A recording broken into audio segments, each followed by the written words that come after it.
the operating mode Mineral Scan to detect natural mineralization. The mineral scan is performed in a single line that can be up to 200 meters long. The recommended path length is between 50 and 100 meters.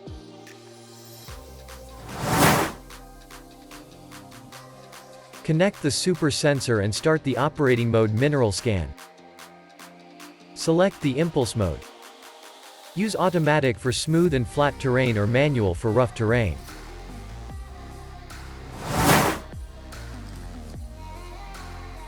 Go to your starting position, start the scan and walk a straight line. Hold the probe vertical and try to maintain it 5 to 10 centimeters above the ground.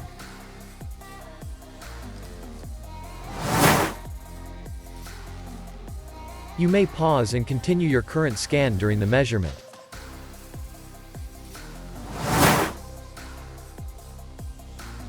Finish your scan and enter the scan line length. Save your scan in the internal memory.